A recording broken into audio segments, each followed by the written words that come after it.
How's it going, everybody? Welcome to the Big Me Kickoff. I am your host, Kevin Noon. I will be joined momentarily by one Tom Orr, who I already see in the green room. I just texted out, I'm going live, and he's like, be right there. So let's bring in Tom Orr without any further ado, who is from some undisclosed jungle location, it appears. Tom, how are you doing, man? Yes, Kevin, I am coming to you live from one of Central Ohio's many ice rinks, the only place I spend all of my free time. There's music playing inside right now, which will probably be annoying and distracting. So I am taking my chances with the Wi-Fi outside. Well, we will ride or die with that. I understand how that goes. Doing stuff out in the wild. I don't know why you're not being fed into my ears, so I will work on that as we kind of talk about things. But right off the bat, breaking news within the last few minutes: Jim Harbaugh will not be on the sideline the next 2 weeks. Very different statements if you read what Michigan put out versus what the Big Ten put out. We have graphics for both of those. We will get to that wording here in a second. But Tom, first, initial thoughts. I mean, obviously, it is big news. It's not big news when it came out that it was going to be a 3-game suspension, but he was going to be able to coach everything but the game. Everybody kind of thumbed their nose at it, and then Michigan puts up a fight about it, and it seems they didn't have much fight in them as they withdraw less than 24 hours before the case. Well, it's interesting to see. There has been this extreme, maintaining that there's absolutely nothing to see. Jim Harbaugh, nothing linking Jim Harbaugh. Michigan's statement says the conference has confirmed that it is not aware of information suggesting Coach Harbaugh's involvement in the allegations. They were going to fight. They were going to fight to the death. No one is a bigger fan. No one is more innocent than Jim Harbaugh. No one is a bigger fan of due process than Michigan, the University of Michigan. Santa Ono is going to go to bat for him. They're ready to go to the mattresses. And then here we are a day before the hearing. They didn't get their emergency restraining order last Friday. We're a day away, and all of a sudden, history's biggest fans of due process now are going to just punt on all of this and listen, it's only 2 more games. How bad could it be? And, what I think is most interesting to me is part of this statement is the conference agreed to close its investigation, and the University of Coach Harbaugh agreed to accept the 3-game suspension. To me, that certainly raises, here's the statement. I'll just read it in its entirety. This morning, the University, Coach Harbaugh, and the Big Ten resolved their pending litigation. The conference agreed to close its investigation. The University and Coach Harbaugh agreed to accept the 3-game suspension. Coach Harbaugh, with the university's support, decided to accept this sanction to return the focus to our student-athletes and their performance on the field. The conference has confirmed that it is not aware of any information suggesting Coach Harbaugh's involvement in the allegations. The university continues to cooperate fully with the NCAA's investigation. Okay, so my question would be, what else are they concerned? If there's nothing else out there, if Jim Harbaugh is completely innocent, and this has all been an enormous violation of his rights and due process and all that kind of stuff, and they're not concerned there's anything else out there that's going to blow up, why make this move now? Why wave the white flag and say, okay, he's going to serve this 2-game suspension that just last week was history's greatest injustice? Why did this all change now? And we have been very, very careful not to speculate on things, but the fact that Jim Harbaugh waving the white flag on this fight that they were going to fight to the death 24 hours ago, it feels like the Big Ten is going to close this investigation is certainly related in some way to the Jim Harbaugh suddenly doing a 180 on waving the white flag here. And if you're extremely confident there's nothing else to be found in the short to medium term that might be significant enough to impact this season, I don't know why you would do that. Well, I'll throw 2 things as I'm scrambling trying to get graphics put in here for this. This show was not planned to go at this point, was not expecting this. I was expecting to hear all sorts of details as I was going to be driving somewhere tomorrow around the time of this court case. you figure that Michigan does not want to go through discovery on this. I mean, obviously, once you get in there and you put your cards out on the table, that is an issue. And B, the Big Ten lays out things because even though this isn't necessarily, I guess, I mean, and as I've said on the show before, I slept through journalism law the first time. I had to take it a second time, but I didn't take any real law courses. The Big Ten has its hand, and Michigan is able to see parts of it of what's going to be there, and it's like, Sharon Moore is pretty good at doing this stuff. Let's not get ourselves dragged here. But you sit there and you look at what the Big Ten statement is, and certain pieces of the Michigan statement are omitted from what we see in the Big Ten statement. And that's not necessarily a case of the Big Ten didn't say that they were completely closing their investigation, I mean, I guess they are, but that that there was no evidence of Harbaugh's involvement. Let's pull that one up here really quick as I try to close off my DMs as people are blowing me up right now, and I'll read it because I'm not outside of a rink right now. The Big Ten Conference's commitment to student athlete sportsmanship and the commissioner's duty to protect the integrity of competition will never waver. Today's decision by the University of Michigan to withdraw its legal challenge against the conference's November 10th notice of disciplinary action is indicative of the high standards and values that the conference and the university seek to uphold.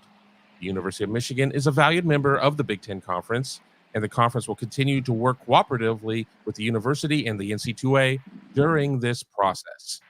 So, I don't know about you. I may be a small town pizza lawyer, but that doesn't sound really like the same statement, or am I blinded for for the in the forest for the trees? Yeah, I mean, the absence of the Big Ten in its own statement talking about giving up, closing its own investigation, that's interesting. I mean, I guess, Michigan putting that in there as part of their explanation as to why. And there's an important distinction here. And if my signal is going out, punch me out of the show, and I'll try and find a better signal. But if I think that's indicative of Michigan maybe sort of telling the Michigan fans who are wondering, hey, why are you stopping fighting right now if you were going to fight to the death 24 hours ago? That feels like that is a signal, like, here's the why. And we're not going to speculate on exactly what what else is out there that might be causing them to do that, but that sure feels like the logical explanation to me. And there are a couple of people in the comments asking, yeah, Pedro says NCAA is still investigating, I believe, and JJ says, so the conference closed their investigation, but I'm guessing the NCAA is not done. That is all correct. The Big Ten was sort of the immediate here and now. We can levy a punishment under the sportsmanship clause immediately without. And Tom froze. We'll give him a second.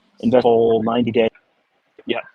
The full 90-day response from the NCAA or from the school to the NCAA, where that process is going to drag out 6, 12, 18 months, whatever it is.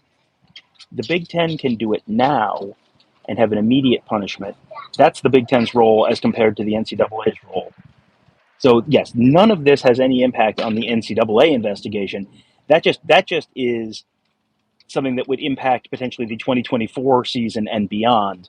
The Big Ten punishment is just 2023, and to me, this is certainly suggestive of Michigan wants to make sure the punishment for 2023 ends at a 3-game suspension for Jim Harbaugh and doesn't get any further than that, and the investigation doesn't dig any deeper than that. At least right now, trying to keep the 2023 season as much intact as possible and try and go win a championship now. And 2024, that's next year Santa Ono, and next year Ward Manuel, and next year Jim Harbaugh's problem. And and that's the thing, is that the NCAA is not done.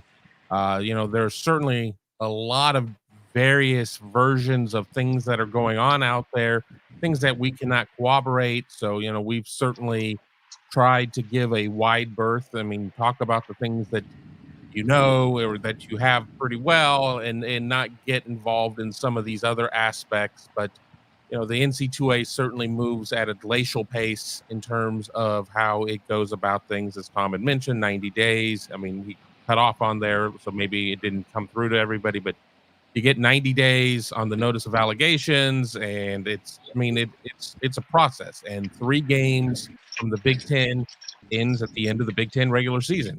So if Michigan were to win its next 2 games, which obviously would mean a win over Ohio State, prevailing knowledge would say then there would not be a suspension for a Big Ten championship game. And essentially the way that the NC2A works, there wouldn't be anything in place there. So it would be something of if Michigan were to win the Big Ten, et cetera, et cetera, et cetera, all of that stuff would be handled in the rears as opposed to kind of moving forward. But again, I want to kind of focus on the conversation about the Big Ten's investigation being done.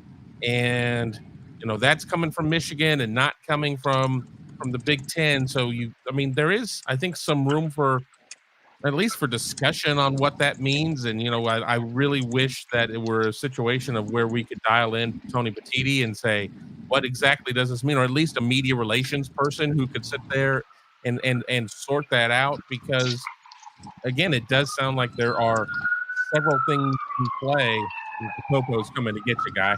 There are several things in play of what could be happening here over and above just the Connor Stallions thing. And we're not that far removed from some people saying that Michigan was exonerated because Connor Stallions never filed an expense report, which of course of all the reports out there, we know the expense report is by far the most sacred and binding of all of those. Yeah, there are.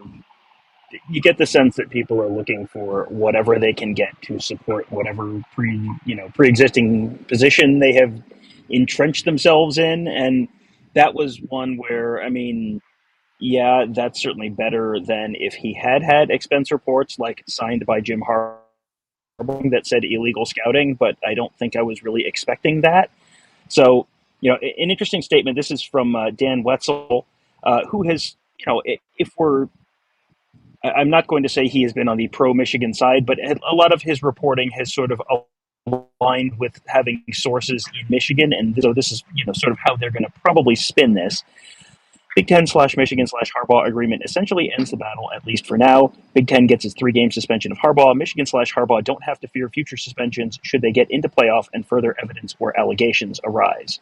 So, I think that's basically what I said earlier in terms of like what the explanation would be from their side, and that to me suggests there's a sense that other stuff is out there that that you can say, I didn't have anything to do with it. I didn't know anything about it. No one notified this office of anything. The John Candy outside of Wally World.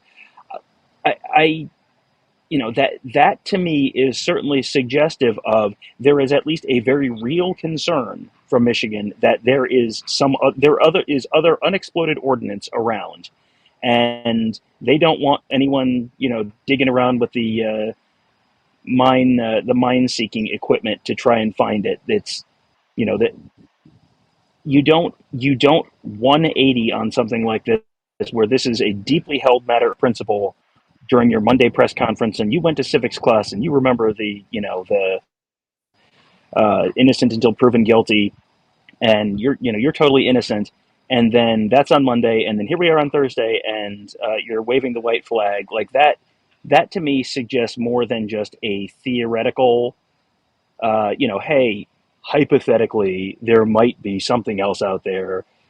That to me suggests there probably is a real sense that there's something else out there, and you're just trying to get through this season, and then you deal with it after the season.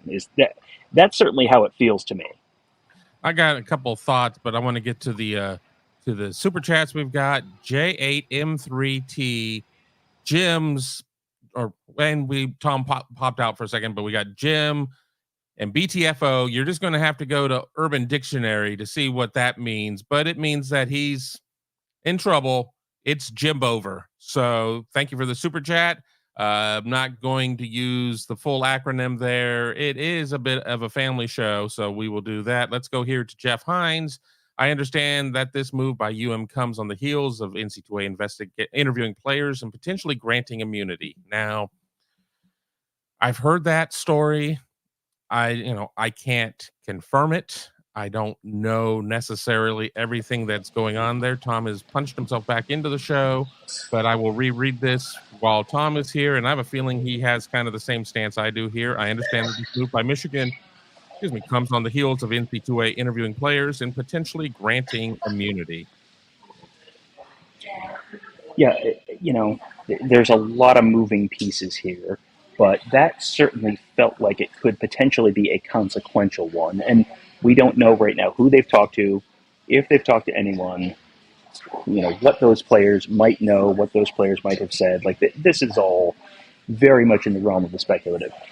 If you're looking for what has changed between Monday and Thursday, where something has changed, obviously. If the position of the university and the position of Jim Harbaugh has changed as much as it seemingly has, that's certainly one of the things that you could put on the list of potential explanations, that something else has come up. Either their attorneys were telling them last Friday, this is a cakewalk, absolutely you'll be fine, and then decided for some reason that something had changed, or something else has come up that they don't want to, they don't want people going down that path right now.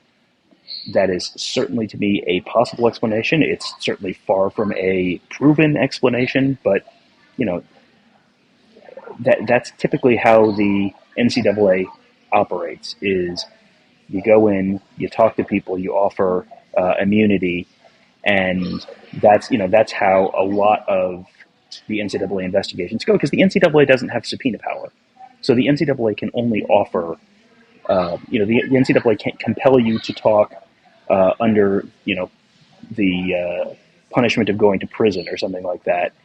They can only say, hey, if you talk, anything you say, if you might have broken a violation, you're not, you won't get punished for it. It's like being being in court and flipping on your co-conspirator or something like that. That's the leverage that the NCAA has. Is, well, we could suspend you for fill in the blank violation or whatever, but we won't if you cooperate. That's what that is. We don't know. We obviously don't have any idea right now who they talked to, what they're talking about, whether they got anything related to this, whether that's related at all to the change in tone. But the timing is interesting, to say the least. Super chat from Uptown Daniel. Next step, Harbaugh will resign. Well, I don't think there's any reason for him to resign until Michigan plays its final game this season. He's going to sit out these couple of games. Is there really any difference whether or not he resigns after the Ohio State game, or after a bowl game, after a Big Ten championship game, whatever that may be? I don't think we're going to see that range there. And I think personally, it's more likely that, I've had everybody and their uncle tell me multiple times, NFL don't care about this stuff. But then again, we've seen some stories from writers, NFL.com or whatever, that penalties, if there were suspensions issued, could follow them. There is precedence for that. I mean, we've certainly seen that before of penalties following you from one level to the next level. But I'll let Tom comment on that, but then I want to kind of get into University President Santaona going all in on everything, and just now everything kind of having an about face. But your thoughts on Uptown Daniel's super chat there? I don't see any real reason. Like, now this has been resolved, at least through the balance of the regular season, because the NCAA can't punish him short term. The only entity that could have punished him, other than the University of Michigan, which has not seemed overly inclined to be real aggressive with punishments on its own folks, is the Big Ten. And the Big Ten has agreed to push, to take the existing 3 games, and not keep digging, not keep going further, and at least according to the Michigan statement. So assuming that's accurate, then there's really no reason for him to bail on the season or to bail on the team. You get through the Maryland game without him, you get through the Ohio State game without him, and then either they're going to Indianapolis or they're not. But if they are, then he's going with them, and then wherever they're going for a bowl or the college football playoff or whatever after that, he's going with them. So there's really no reason for him to bail now, because the Big Ten, again, assuming the Michigan statement is accurate, the Big Ten has agreed to not pursue anything else and not pursue any further punishments. So therefore, the Big Ten can't do it. The NCAA can't do it based on their bylaws and the timetable set forth on all this stuff. So then the only entity that could, other than Jim Harbaugh, stepping down himself, the only entity that could punish him at this point would be Michigan, the University of Michigan itself, which I don't get the sense they would be overly inclined to do. We'll get to my Santa Ona thing after we get through this super chat from David Greenshield. Any thoughts on why the Big Ten didn't go after Jerome Moore or Jesse Minter? They were directly involved with Stallion. Well, I don't know if we necessarily know how the flow chart works when it comes to who Stallion was involved with and who's not. If you listen to certain people on the other side of this, he was a lone wolf. I mean, we've certainly seen images of him standing next to coordinators and plays apparently being changed at that point. But do we have the entire picture? Do we know the entire story? But it certainly would feel like that there are more things involved. I know Chris Ballas of the Wolverine, part of the On3 network, was saying something about an assistant being involved. I mean, but there's a lot of speculation. I think there's a lot of leaping to conclusions and just things that, to go back to something that Market X post is being appreciative that we're trying to stick to the facts. And that's, just kind of where we are. I mean, we all come from news backgrounds, and it's not, this isn't necessarily, Superfan 99 fan page in terms of that. And, there's a place for those, and, people seem to enjoy them, but we enjoy coming at this maybe more from our backgrounds. I mean, Tom and I both worked in television for quite some time. So we kind of had that all beaten into us through years and years of employment. Yeah. And I think having followed college football and having followed college football message boards and message board culture and Twitter and all of that over the last several decades, I think the one thing that has been the consistent thread in all of this is if you just buy into everything you see immediately, that is a very good way to feel very stupid very quickly. And, go and check when you see something on Twitter, go and check it. Just because you see a screenshot, go and check the primary source of it. Like that's just sort of the responsible way to do this, because otherwise what happens is you get your brain filled with so many different pieces of bad information and conflicting bad information that you don't have a clue what's true and what's not. And, I think also understanding how the reporting on this works, because when I talk about, for example, Dan Wetzel earlier, I talked about the fact that Dan Wetzel, a lot of Dan Wetzel's reporting has seemingly been coming from the Michigan side of things. That just based on the sourcing, based on the topics of his thing, based on some of the tone of his reporting, it's clear that he's getting most of his information from the Michigan side of things. Pete Thamel very clearly is getting his stuff more from the Big Ten or non-Michigan side of things. And Richard Johnson from Sports Illustrated has tended to be more on the Michigan side of things. It just, the Washington Post report came out. That was very obviously from the Big Ten side of things. Understanding who people are talking to and where their information is coming from, and then why is this information coming out now? Like that's an important part of sort of analyzing all these stories and taking a little bit of time to think that through and not just chasing every last little thing and just immediately buying anything you see that happens to agree with your preconceived side of the story. Like that's an important part of not looking like an idiot long term. So that's part of that. As far as the coordinators and why aren't the coordinators, the previous super chat in terms of why aren't the coordinators suspended, there is, yes, they were on the sidelines next to Connor Stallions and very clearly were interacting with him. And that's, I put those pictures out a couple of weeks ago, which feels like 3 months ago now. But the point of putting those pictures out was this is not some low-level nobody, Connor Stallions, because that was the narrative at the time, was this is some low-level nobody. Nobody even knew who this guy was, and it didn't matter. The fact that he's talking to coordinators in the sidelines, that means he's not a low-level nobody. You do not have low-level nobodies talking to coordinators, especially play after play after play during course of games. So that's what that established. That did not establish that Sharon Moore and Jesse Minter were knowingly supporting the breaking of the rules. That's because you could theoretically be stealing signs in advance. You could steal theoretically from TV copy, from All-22, whatever it is. You could theoretically be stealing signs in game. That doesn't necessarily establish that those guys had direct knowledge of the illegal portion of this, which was the in-person scouting and the electronic scouting. They very well may, but that probably is going to involve electronic, an electronic pathway to it. Are there emails? Are there texts? Are there, did they have access to something like that? That's the kind of stuff that's going to ultimately get those guys in trouble. And right now, I don't think the investigation has gotten to the point where it has been proven that either of those guys did or didn't have that kind of access or that kind of knowledge. So that's why those guys aren't being punished right now. Harbaugh, as the head coach, is responsible under NCAA rules for everything that happens within this program. So that's why he's into this. Even though the Big Ten says, or Michigan says that there's no knowledge, the Big Ten says there's no direct link between Harbaugh and Stallions or any rule breaking. He, as the head coach under NCAA rules, is still responsible for everything that happens in his program. So he would be responsible for that. Michigan had previously, in one of their legal filings, argued, well, that's not a Big Ten rule, so you can't apply that. But now, if they're punting this case, obviously they don't, one of the possible explanations is they don't feel like they have a winning legal case, which means that that argument may not end up holding water.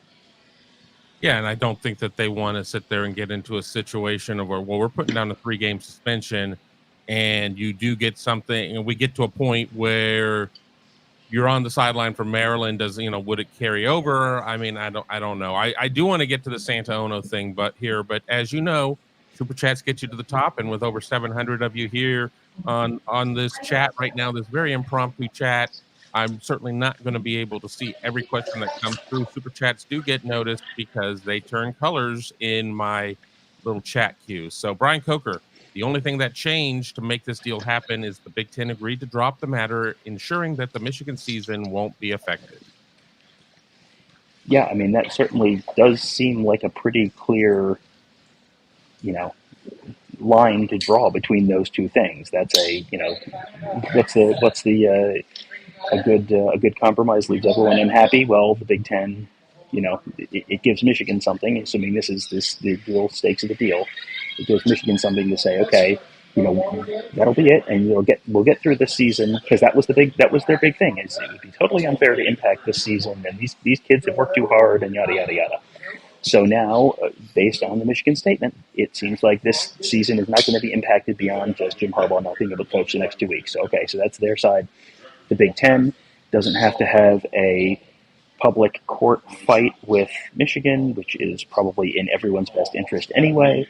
And I mean, you go back to last week, there was I think it was a Michigan player who had a jersey with Thor and Harbaugh on the back, and had free Harbaugh, and if you look at the front of the jersey, they put tape over the Big Ten logo, and that's something that Indiana did for their bowl game in 2020 after the Big Ten didn't let them play in the Big Ten championship game that year. That's just a big, ugly public fight between one of your teams and your conference is not a good thing. That is not a good thing for anyone involved. I'm sure no one was super enthusiastic about going into discovery for whatever might come out of that. And I'm sure for Michigan, having this wrapped up for this season with it just being a Jim Harbaugh thing and nothing else, that's probably, you don't know what the downside is. I remember someone talking to me at one point, the financial guy I knew, talking to me at one point about one of the big federal bailouts, and he said, what's the cost of doing this? And the cost was whatever the cost was, and it was like, what's the cost of not doing this? And this is like the 2007 financial crisis, or whatever. So what's the cost of not doing this? And that the answer to that was unknown. Could be theoretically unlimited. So for Michigan, what's the cost of doing this? No more Jim Harbaugh for the next 2 days. What's the cost of not doing this? Unknown. Could be Jim Harbaugh for the rest of the season. Could be someone else gets implicated. Could be players. Could be, who knows? So that's why, if you are concerned that there could be something else out there, that to me is why you're looking at making this, at making this deal to make whatever theoretical future downside there could be for the rest of this season, make that go away. Get to the super chat here in a second, but I want to welcome everybody once again here to the Big Meat Kickoff. I'm Kevin Noon, joined by Tom Moore. We are here on breaking news. Jim Harbaugh will not be on the sidelines for the Maryland game or the Ohio State game, as Michigan has withdrawn its court case against the conference in Washtenaw County, where Ann Arbor is in Michigan. Do us a favor. If you're watching on YouTube, hit that thumbs up. Be sure to subscribe to the channel. Hit the bell so you don't miss anything. If you're watching us on Facebook, or the Book of Faces, as I like to call it, give us an emoji there too, a thumbs up, a smiley face, a frowny face, whatever it is that you'd like to do. So all of that is much appreciated. Helps us with our distribution to everybody. Jeff Hines on the super chat seems that Big Ten would mention if the investigation is over. And I mean, yeah, I guess you would think they would say that, but I think they're also trying to put their own message out at this point. To Tom's earlier point before we reset at the half hour, the Big Ten is also thinking about the big picture down the line of making sure that it is a whole conference, a conference that is growing to 18 teams with the addition of the 4 West Coast teams. They can be angry at Jim Harbaugh and they can be angry at Michigan and everything else, but on top of that, you have to think about what life afterwards is going to be like. You can be at war in World War II. You know that you're going to have to drop a bomb on your enemy, but there's going to be life after war as well too. You do not want to sit there and send everything into smoldering ruins beyond repair. I'm going to throw things to Tom because I know his time is limited because he is at hockey, or is it hockey or is it figure skating practice? I know both your kids are rink rats. I am at one rink right now for figure skating, and then I have to jump off in about 20 minutes, and then I have to drive home and pick up my other kid and drive him to a completely separate rink on a completely separate other side of town for hockey. So yes, this is welcome to my life. I saw your text message come through, but I'm blind as a bat, so I couldn't read it. So but I want to throw things to you. I want to get through a couple of points. I can't promise that we're going to do a 2-hour show. I mean, I could probably go for a half hour, 45 minutes on questions if I have to go solo, but Tom has been on top of so much of this. He's been our 10.3.2 guru with all of the rules. Somebody said they wanted you to read that in your Ben Stein voice. We will get to all of that at some other point, but Jeff Hines' statement, and then we'll kind of get into Michigan going all in and then kind of having to withdraw a little bit. Yeah, so Jeff Hines says, seems the Big Ten would mention if the investigation was over. And can you punch up the Big Ten statement for us? Because that was interesting, because I had not seen the Big Ten statement until you punched it up earlier. But Michigan very prominently mentions in their thing that the Big Ten has agreed to kind of close the investigation for now. The Big Ten Conference statement says the Big Ten's conference's commitment to student-athletes, sportsmanship, and the commissioner's duty to protect the integrity of competition will never waver. Today's decision by the University of Michigan to withdraw its legal challenge against the conference's November 10th notice of disciplinary action is indicative of the high standards and values that the conference and the university seek to uphold. The University of Michigan is a valued member of the Big Ten Conference, and the conference will continue to work cooperatively with the university and the NCAA during this process. So, yeah, very conspicuously absent from that is any mention of the Big Ten closing its investigation right now, which is really interesting to me. I guess that it probably is. I mean, you would certainly assume that Michigan's statement would be accurate. I think it would be I think it would be really, really stupid for them to lie, and that's the kind of thing you would get called out on very immediately. So, the Big Ten is not necessarily inclined to give you the why behind why this got resolved the way it did. Whereas Michigan, this is a win for the Big Ten, just in terms of the top line of the appeal is going to be dropped, the temporary restraining order request is going to be dropped.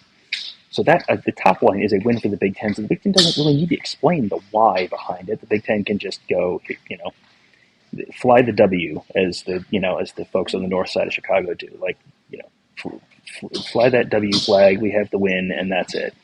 And for Michigan, this is the top line. That's an L for them, because they were going to fight. This was going to, this is an innocent man. This is a grievous violation of due process. So they have to give you an answer as to why, because otherwise otherwise the why is everyone starts really speculating on, okay, well, why would they do this? And they have to give you some kind of a reason. That gives you a reason. That gives you a tangible, okay, here's what we got back in exchange for, we have given you the island of Manhattan, and look, beads and trinkets. And that's, you have to have something to show your people if you are the ones who are kind of superficially on this one taking a pretty big L. Back to, the point I wanted to make, and, of course, Super Chats will get to the top of the queue, but Santa Ono, the university president, came out. He was one of the people to #bet along with all the other players, in terms of not the type of betting that, you're going to think of, but the current hip vernacular. And it's already kind of started on social, and I'm not really being able to monitor social because I'm doing 6 things at once. Michigan fans are like, thought you were all in and you're going to go to the mat, and now, you're backing off. So, what kind of message does this send? And I mean, how does Michigan really try to spin control this, maybe over and above its own statement, by saying, look, the season isn't ruined. Everything, all of our goals are still in front of us, all of everything we're going for. But they really kind of painted themselves into a corner, and now it's like, all right, well, you're going to have to fight your way out of it one way or the other, because you've all gotten onto this boat and been set adrift, and it's taken on water. Yeah, I want to get to this real quick from the College Football Nerds Twitter account. Those guys have had some pretty strong views on this, and they have not been pro-Michigan views by any reason, but this is an interesting way to frame this. Realize this quote-unquote settlement was Michigan saying, quote, "We'll accept the full penalties you levied if you agree to stop the investigation and not force us to testify." This points to Michigan realizing, 1, they're screwed on the merits, and 2, they really don't want to testify under oath. And that's a, there's been a lot of talk about discovery and you not wanting stuff to come out in discovery. Not wanting to testify under oath is an interesting point to this, because here's the thing: we don't know what's still to come out. There's a lot of stuff that we don't know right now. It feels like we have, publicly about 3% of the information we're going to have by the time the NCAA investigation's over. So what else is there in the whatever computer records, in the emails, in the text messages? We know, boy did they get the FOIA back real quickly on Connor Stalions' expense reports. That was lightning speed. What else is in there? And what do they know is in there, if anything, that would be incriminating, that they don't want to testify in, that might, you testify and then that turns out not to be true later. And what do they not know that's in there? And we don't know any of that. These are, this is the old, the known unknowns and the unknown unknowns. We have known unknowns and unknown unknowns right now on all of this stuff. And that might be a little bit of a, long, yes, it mitigates your short-term downside by presumably keeping Michigan from getting punished any further during the 2023 season. Now the 2023 season plays out and they get to, make their run at the Big Ten Championship and National Championship and all that kind of stuff. But also, it potentially limits your liability down the line. And I am not an attorney, but I thought that was an interesting point there, that you don't necessarily want to go on the record before you really know all the information. And I don't know that they know all the information. And, so, I mean, there's so much to come there. And again, the Big Ten really only has the purview right now to put this on the sportsmanship policy. I've not sat there and gone through all of the Big Ten bylaws and everything else, but the NC2A certainly has much wider scope and everything else that are going on there. Things are happening fast and furious. My text messages are blowing up. I can't get to them right now.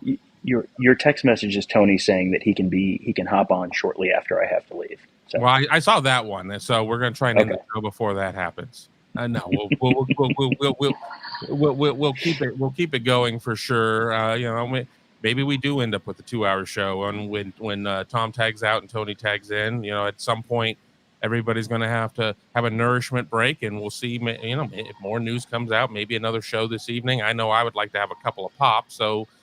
We'll see where this goes, but I think everybody is processing everything that's coming out right now. I know that there are certainly three sides. I mean, they're very definitive camps. There's the Michigan camp of where this hasn't been a big deal.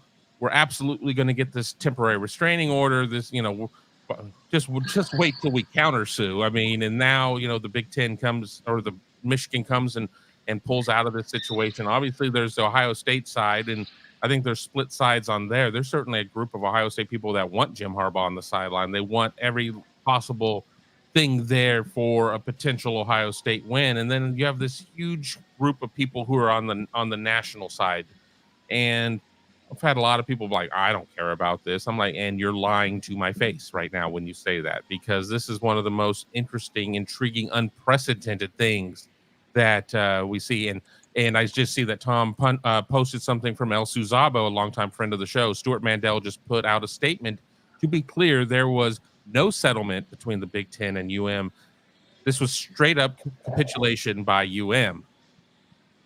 Well, so this is I assume she's referring to 23 minutes ago, a tweet from Catherine Briley, who is the freelance editor of The Athletic College Football.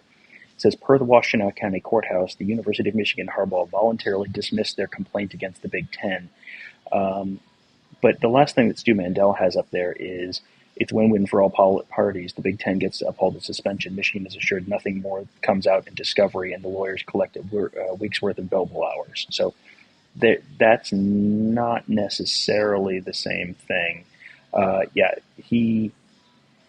He deleted a tweet at some point somewhat recently, so that may be inaccurate. Right. That he is, that's not true.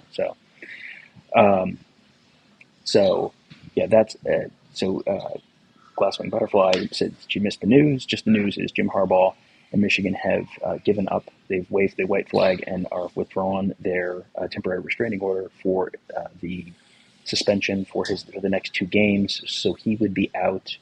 He will be out for the Michigan Maryland game this week, and then the Michigan Ohio State game next week, and then after that he would be back. So that's where that is right now. That's the news.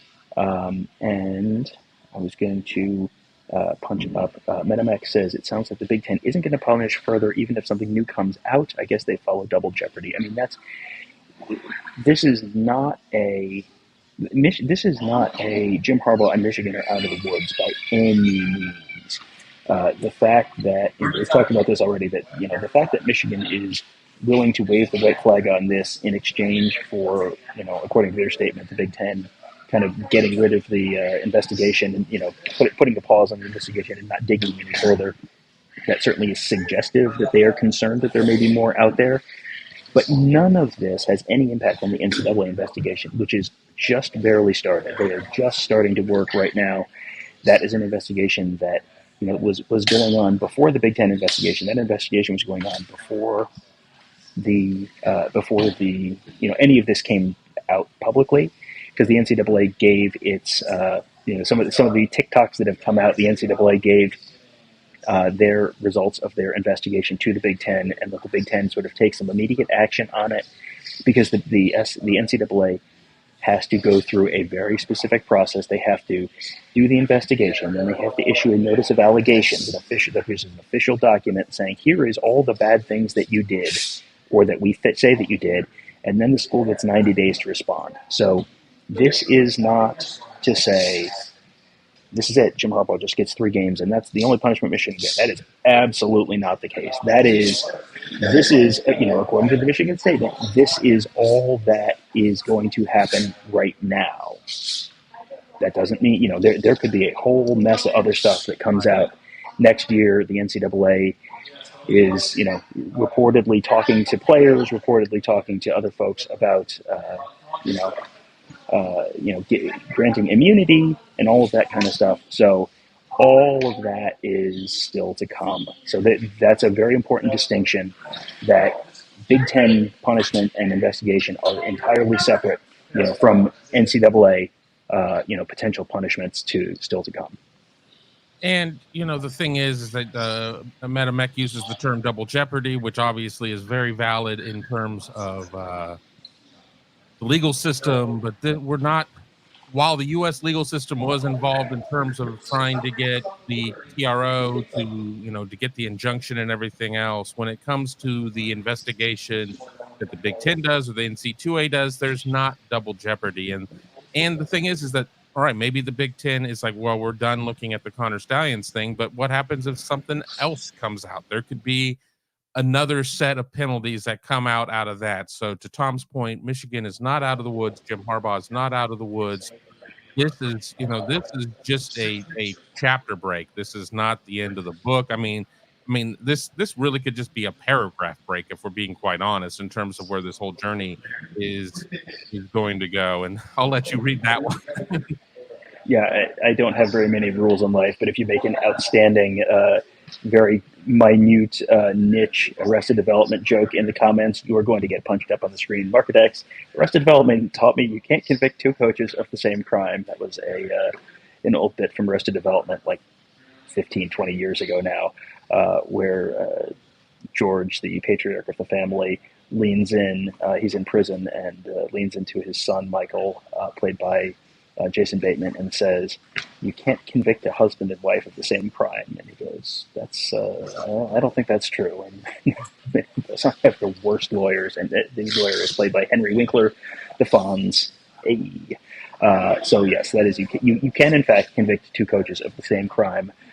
You may have bad lawyers if you think that. So tremendous reference there. I am going to have to jump off in just a few minutes, but just sort of recap things a little bit. Is this does not mean anything in terms of the NCAA investigation. This is not the end of the road. This is a temporary armistice, a ceasefire, to use a word that has been in the news quite a bit this week. This is a ceasefire between the Big Ten and the Michigan University of Michigan, for them to just wait. Okay, we will lay down our arms. We will not fight you on the 3-game suspension if you, apparently based on the Michigan statement, if you stop investigating right now and let the season play out. And that's a lot of what has been done here, and a lot of the way that Michigan's handled this all along, has sort of felt like they're trying to kick the can through the end of this season, get to the end of this season, try and get a Big Ten championship, try to get a national championship, and then you'll deal with the fallout later. And it does. The more this plays out like this, the more it feels like everyone sort of knows there's going to be some pretty consequential fallout. Like the people who are just telling you, no, this is nothing, no, this is nothing, no, this is nothing. You do not voluntarily accept a 3-game suspension for your head coach, including the biggest game in your season, one of the biggest games in the history of the greatest rivalry in all of sports. You do not accept that if you think there's nothing. This is not a nothing burger. People who are trying to float this as a nothing burger are lying to you. Recognize that you are not getting the truth from people who are trying to spin this as a nothing burger. You need to recognize this now. Like we have been trying to tell you, like, hey, we're not getting way out into fantasy land. But you have to recognize, like, read the room, my dudes. Like, there is some stuff out there right now. We don't know exactly what it is. It is not nothing. There is, the train is coming down the track right now. Recognizing that, I think, would probably be good, because the longer you're in denial on this, the worse it's going to be when reality hits. Exactly. And I'm gonna thank Tom for being part of this. He's got to go run Tom's taxi service between ice rink to ice rink. So Tom, thank you for joining us, and we're gonna await Tony and we'll punch Tom out. And of course you can check out all of his stuff here on youtube.com/Buckeye Huddle for Buckeyes Tomorrow Morning and the Buckeye Weekly Podcast and everything else. But we will punch Tom out as he says goodbye. And there we go. Jeff Hines on the super chat. Jim not on the sideline equals irreparable damage. Well,